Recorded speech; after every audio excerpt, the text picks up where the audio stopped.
قرآن مجید میں اللہ تعالیٰ نے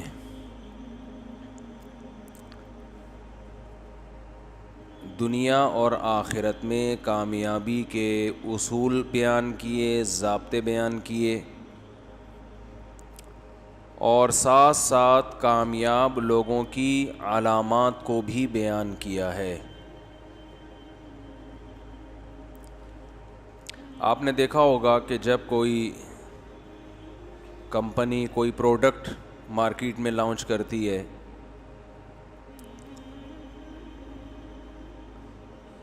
اس کا تعلق اگر صحت سے ہے، کوئی خوراک ہے، کوئی حکیم صاحب نے کوئی معجون بنائی ہے طاقت کی، تو وہ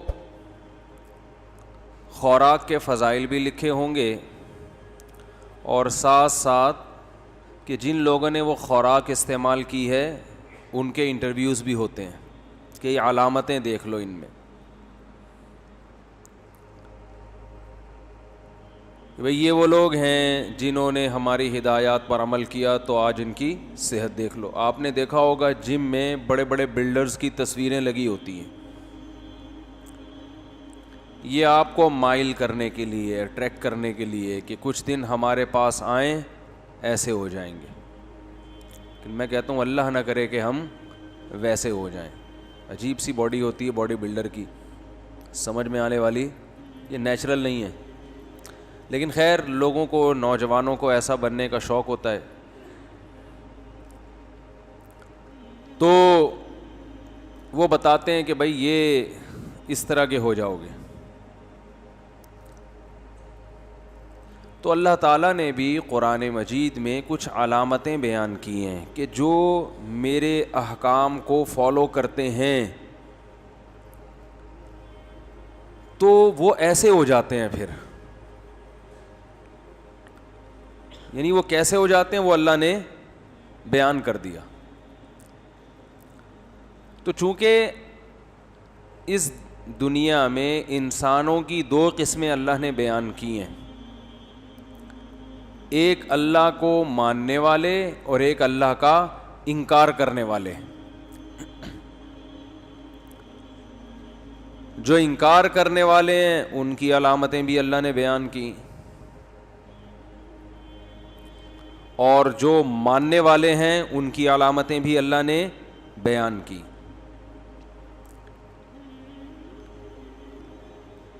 جو نہیں ماننے والے جذباتی ہوتے ہیں، بے صبرے ہوتے ہیں، بدخلق ہوتے ہیں، بد اخلاق، برداشت نہیں ہوتی ان میں، لالچی ہوتے ہیں،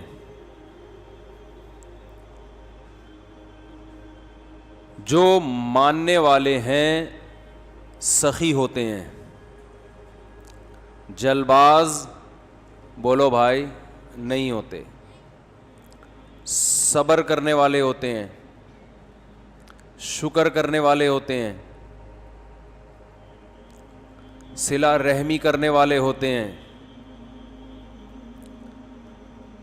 تو یہ علامتیں اللہ نے اس لیے بیان کی کہ یہ بتا دیا کہ جتنی اچھی چیزیں ہیں وہ ماننے والوں میں پائی جاتی ہیں، اور جتنی اخلاقی برائیاں ہیں وہ نہ ماننے والوں میں پائی جاتی ہیں، اور وہ اخلاقی صفات کیا ہیں جو ماننے والوں میں پائی جاتی ہیں، ان میں قرآن بہت ساری صفات کو بیان کرتا ہے، بہت مختلف مقامات پر۔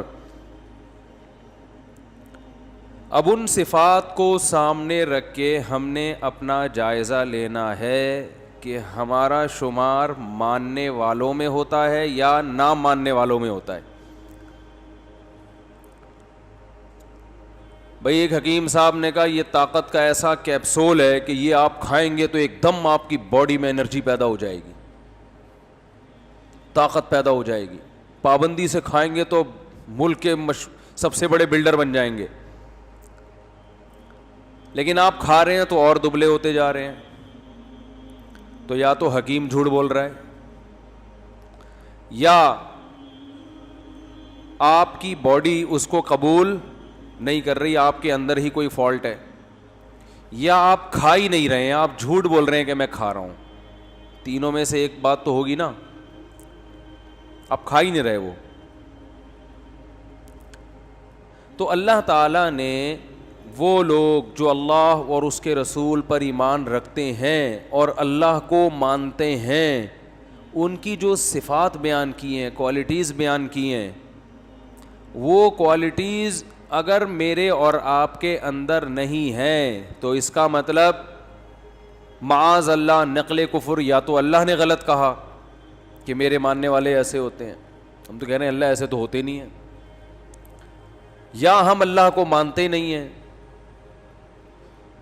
یا ہمیں غلط فہمی ہو رہی ہے کہ ہم اچھی صفات کو برا سمجھ رہے ہیں اور بری کو اچھا سمجھ رہے ہیں.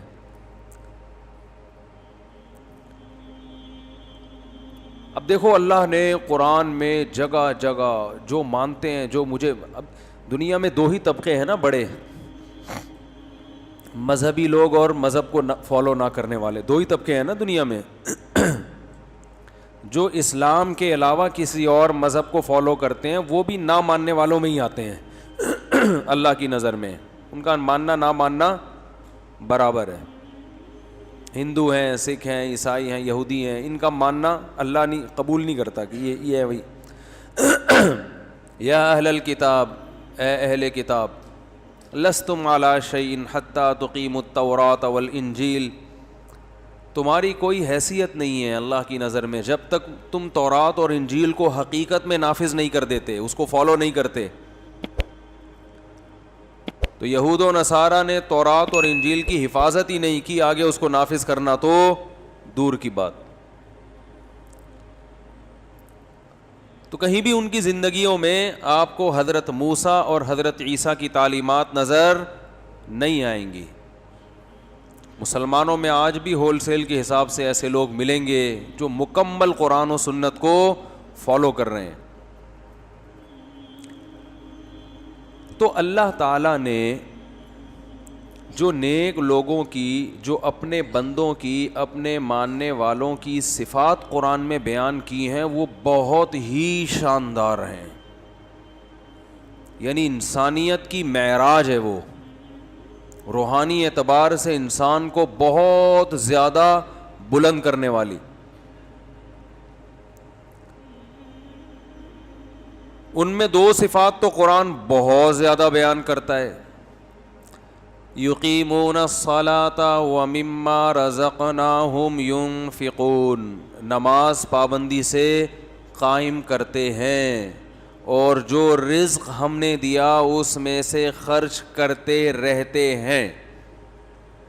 ینفقون مضارع ہے, اس کا مطلب کنٹینیو یہ کام, بول لو نا کیا ہو گیا, ہوتا رہتا ہے. اب آپ بتاؤ انسانیت کا خیر خواہ وہ شخص زیادہ ہے جو کنجوس ہے, یا وہ زیادہ ہے جو پیسہ, بولو نا یار, خرچ کرتا ہے؟ اب آپ کہہ سکتے ہیں کہ چلے نماز تو صرف مسلمان پڑھتے ہیں لیکن خرچ کرنا تو دوسری قومیں زیادہ کرتی ہیں.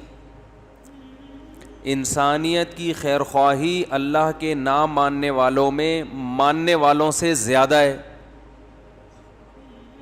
جبکہ اللہ کیا کہہ رہے ہیں, اللہ کی مخلوق کی خدمت کا جذبہ, تبھی تو اس جذبے سے ہی تو خرچ کر رہے ہیں نا, اس کے پیچھے بیس کیا ہے, اللہ کی مخلوق کی خدمت کا جذبہ. یہ ماننے والوں میں زیادہ ہے جو اللہ کو مانتے ہیں, جو مذہب کو فالو کرتے ہیں. لیکن ہم دیکھ رہے ہیں جو بظاہر نظر آ رہا ہے کہ جو لوگ مذہب کو نہیں مانتے ان میں انسانیت کی خدمت کا جذبہ زیادہ ہے. نظر تو ایسا ہی آ رہا ہے نا. تو بھائی یا تو معاذ اللہ اللہ نے غلط کہا, یا معاذ اللہ وہ مانتے ہیں ہم نہیں مانتے, بات الٹی ہے. تو یہ دونوں باتیں غلط ہیں. اللہ نے سچ کہا, مانتے تو ہم ہیں, وہ تو صاف لفظوں میں انکار کرتے ہیں. تو اب تیسری چیز رہ گئی ہے کہ ہماری نظر دھوکہ کھا رہی ہے. ہماری نظر کیا کر رہی ہے بھائی؟ دھوکہ کھا رہی ہے. ایسا لگ رہا ہے کہ وہ انسانیت کے خیر خواہ ہیں, حقیقت میں ایسا ہے نہیں. اب میں یہ ٹاپک لے کے نہیں چلوں گا, اس پر میرے بہت بیانات ہو چکے ہیں کہ مسلمان آج بھی انسانیت کی خدمت میں دوسروں کی قوموں سے آگے ہے, آج بھی آگے ہے, بہت آگے ہے.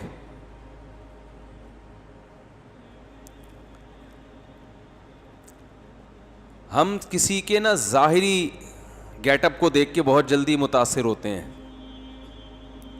تو بعض لوگوں کا گیٹ اپ اخلاق والا ہوتا ہے, بہت اچھے نظر آئیں گے,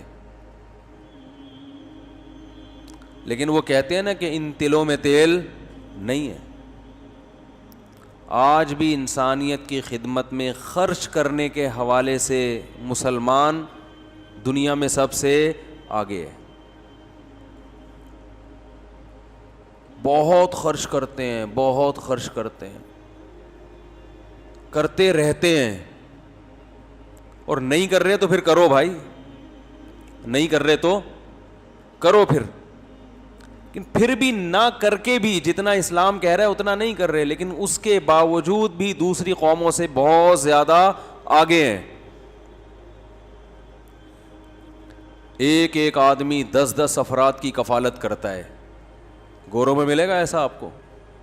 بولو بھائی, نہیں ملے گا. مسجدیں, یہ جتنی مسجدیں انڈیا پاکستان میں بنی ہوئی ہیں, یہ ہندوؤں, یہ کیا گورنمنٹ نے بنائی ہیں بھائی؟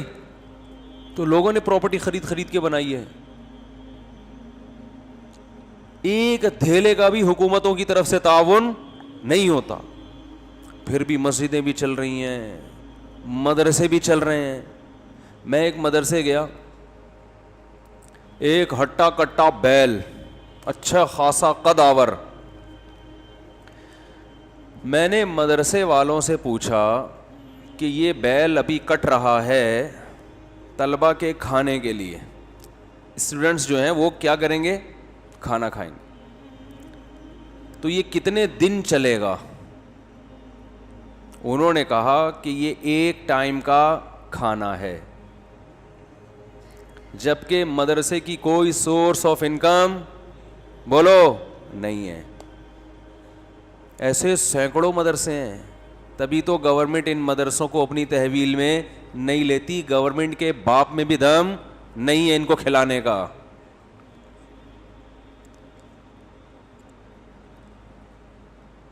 جنرل مشرف کے دور میں جب یہ ہوا نا کہ یہ مدرسے اپنی تحویل میں لی جائے, تو ماہر معیشت کو اس نے ان کے ذمہ لگایا کہ ان کا بجٹ دیکھو کتنا ہے. تو انہوں نے کہا ہمارے اور آپ کے بس کا نہیں ہے, نہیں کھلا سکتے. ہمیں تانا دیا جاتا ہے کہ مسلمان قوم ٹیکس چور ہے, گورے ٹیکس دے دیتے ہیں, ہم ٹیکس نہیں دیتے. پوچھو تو صحیح کیوں نہیں دے رہے؟ پتہ ہے کہ حکمرانوں کی توند بھرنے کے علاوہ اس سے کچھ بھی حاصل نہیں ہوگا. ٹیکس سے 20 گنا رقم کسی یتیم خانے میں دے دے گا مسلمان, کسی مدرسے میں دے دے گا, کسی بیوہ پہ خرچ کر دے گا, کسی ہسپتال میں دے دے گا. گورنمنٹ کو لوگ نہیں دیتے کیونکہ ابھی 5-5 ارب روپے کے کیسز اب بھی چل رہے ہیں, اور اپنی ٹھڑک نکالتے ہیں فوج پہ. ہم فوج کے کوئی جو ہے نا فوج کی طرف سے, میں کبھی کبھار حمایت میں بیان کرتا ہوں نا, لوگ کہتے ہیں اس کو فوجیوں کی طرف سے پیسے ملتے ہوں گے. فوج کی حمایت ہم اس معنی میں نہیں کر رہے کہ وہ فوج ہے. فوج بمقابلہ یہ سیاسی لیڈر. جب آپ فوج کی مخالفت کرتے ہو نا, تو مخالفت برائے مخالفت نہیں ہوتی, اصل میں آپ ان سیاسی لیڈروں کو پروموٹ کر رہے ہوتے ہو جن پہ جو پورے ملک کا دیوالیہ جنہوں نے نکال دیا ہے, تو ان کے مقابلے میں ہم کہہ رہے ہوتے ہیں. باقی ظاہر ہے دودھ سے دھلا ہوا کوئی بھی نہیں ہے.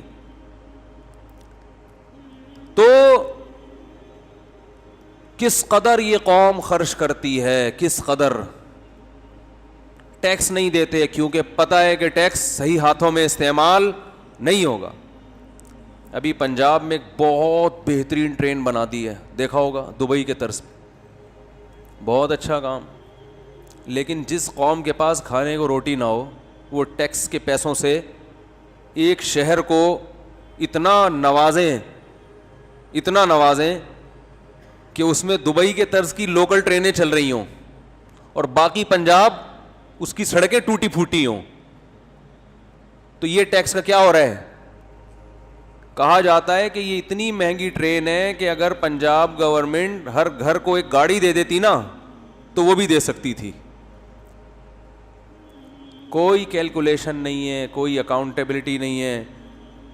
کراچی کا حال دیکھو, اور چلو پنجاب کا کیا ہوتا, پنجاب کا بھی ایک شہر, تو یہ تو پھر بھی غنیمت ہے. ٹیکس کی رقم استعمال تو ہوئی نا, غنیمت ہے. غلط ہوئی صحیح ہوئی الگ ہو تو گئی, زیادہ تر تو یوز ہو ہی نہیں رہی ہے, استعمال ہی نہیں ہو رہی ہے. تو مسلمان اتنا خرچ کرتا ہے. وہاں میں بتا رہا تھا مدرسے میں ایک ٹائم کا کھانا, ایک کٹا نہیں, پورا بیل, ایک ٹائم کا کھانا. اب آپ یہ سمجھتے ہو گے کہ مدرسے کے طلبہ پورا بیل ہڑپ کر جاتے ہیں, اتنے پیٹوں ہیں, طلبہ بہت ہیں. سمجھ میں آ رہی ہے بات؟ اور مدرسے کا کوئی ذریعہ آمدن نہیں ہے. یہ لوگوں کو اعتماد ہے مدرسوں پر, حالانکہ 24 گھنٹے میڈیا پروپیگنڈا کرتا ہے اشارتاً کنایتاً مدرسوں کے خلاف, پھر بھی لوگ دے رہے ہیں. کیونکہ لوگوں کو پتہ ہے کہ یہاں پھر بھی دوسروں کی نسبت, میں مانتا ہوں کہ کچھ مدرسوں میں گڑبڑ بھی بہت ہے, سارے ایک جیسے نہیں ہوتے, اس لیے مدرسے میں دینے سے پہلے بھی تحقیق کریں آپ. بعض لوگ ایسا کرتے ہیں, سب کی بات نہیں کر رہا, الحمدللہ خیر غالب ہے. بعض لوگ مدرسے کے نام پہ دکانداری بھی کرتے ہیں. بہترین ذریعہ آمدن ہے کہ آپ 4 دیواری کھڑی کر کے 4 یتیم بچے کہیں سے ادھار لے کے ڈال دیں اس میں, پھر دیکھو نوٹ چھاپنے کی مشین, کوئی پوچھنے والا بھی نہیں ہوتا. تو ایسا نہ ہو کہ کوئی بھی یتیم بچوں کا سہارا لے کے 8-10 رکھ لیے اور دیکھ پہ دیکھ چل رہی ہے. بکرے آ رہے ہیں اور کھا رہے ہو, محتمم صاحب بھی کھا رہے ہیں اور ان کی دعوتیں بھی کر رہے ہیں طبیعت سے. بہت سی رپورٹیں آئی ہیں کہ بکروں کی دعوتیں ہو رہی ہوتی ہیں, پبلک کو کھلایا جا رہا ہوتا ہے صدقے کے بکرے. تو اس لیے یہ بھی قوم میں ایک سخاوت کا جذبہ ہے نا, کہ یہ تحقیق بھی نہیں ہو رہی کہ یہ کم بخت خرچ کر بھی رہا ہے کہ نہیں کر رہا, پھر بھی دے رہے ہوتے ہیں لوگ. تو لوگوں میں تو دینے کا جذبہ ہے, لیکن بعض لوگ اس جذبے کو ناجائز کیش کراتے ہیں. لیکن دینے والے کو بھی چاہیے بھائی, دینے کا جذبہ ہے تو تحقیق تو کرو کہ یہ جگہ خرچ کرنے کے لائق ہے بھی کہ نہیں ہے. ایسا ہوتا ہے. اب ایسا نہ ہو آپ یہ بزنس سیکھ لیں, ورنہ یہ ہے بڑا ٹائٹ بزنس, حرام ہے لیکن ہے. 4 دیواری کہیں بھی خریدو بھی اپنے پیسے سے نہیں, وہ بھی دوسروں کے پیسوں سے خریدو. اور 5-6 یتیم کہیں سے بھی ادھار, کوئی یتیم بچوں کو داخل نہیں کر رہا تو ان کے ابا کو سے ادھار لے لو تھوڑے دن کے لیے, اور وہ جو چندہ ان کے نام پہ آئے گا اس میں تھوڑے ان کے ابا کو بھی دے دینا, تو وہ پھر وہاں سے بہترین ذریعہ ہے, بس بہترین. اور دبا کے ہو رہا ہے, اور لوگ صرف داڑھی دیکھ لیتے ہیں کہ داڑھی ہے اور جھوٹ کیسے بولے گا. تو داڑھی رکھ کے جھوٹ بولنے پر گورنمنٹ کی طرف سے کوئی پابندی نہیں ہے. داڑھی والا جھوٹ نہیں بولتا, جھوٹ بولنے والے داڑھی بھی رکھ لیتے ہیں, سمجھتے ہو؟ نہ جھوٹ بولنے پر پابندی ہے, نہ داڑھی رکھنے پر پابندی. تو جھوٹا آدمی ہوتا ہے وہ گیٹ اپ بنا لیتا ہے, کوئی ٹائم نہیں لگتا گیٹ اپ بنانے میں. یہ روحانی عاملوں کے گیٹ اپ تو آپ دیکھو, ایسا لگتا ہے کہ نور کے ڈبے خرید کے باقاعدہ برش سے اپنے چہروں پہ نور کیا ہوا انہوں نے, اسی گیٹ اپ کو کیش کرا رہے ہوتے ہیں. اور اب تو روحانی عاملوں کے لیے نور کا ہونا بھی ضروری نہیں ہے. عجیب عجیب ایسے جیسے لگتا ہو کہ دیکھنے سے لگتا ہے چنگیز خان کی اولاد میں ہے یہ, کوئی چہرے پہ رونق بھی نہیں ہے, گٹکے کی بدبو, چرس اور بھنگ, پھر بھی روحانی عامل بنا ہوا ہے. تو خیر, تو خرچ کرنے کا جذبہ ہے, یہ جذبہ غیر مسلموں میں نہیں ہے. آپ کہہ سکتے ہیں وہاں ان کے جو ٹرسٹ ہیں وہ تو ان کا اتنا بجٹ ہے سالانہ, اتنا خرچ کرتے ہیں وہ بھائی وہ ڈالر میں ان کو چندہ ملتا ہے, سمجھ رہے ہو, وہ تھوڑا ہو کے بھی ڈالر کی وجہ سے بڑھ جاتا ہے, ہمارا بہت زیادہ ہو کے بھی کرنسی کی ویلیو کم ہے. تو اللہ نے اہل ایمان کی بہت ساری صفات بیان کی ہیں, ان میں نماز اور بولو بھائی خرچ کرنا, یہ ہول سیل کے حساب سے کس میں پایا جاتا ہے؟ مسلمانوں میں. اور اگر نہیں پایا جاتا تو آپ کو پیدا کرنا پڑے گا, مسلمان کنجوس نہیں ہوتا.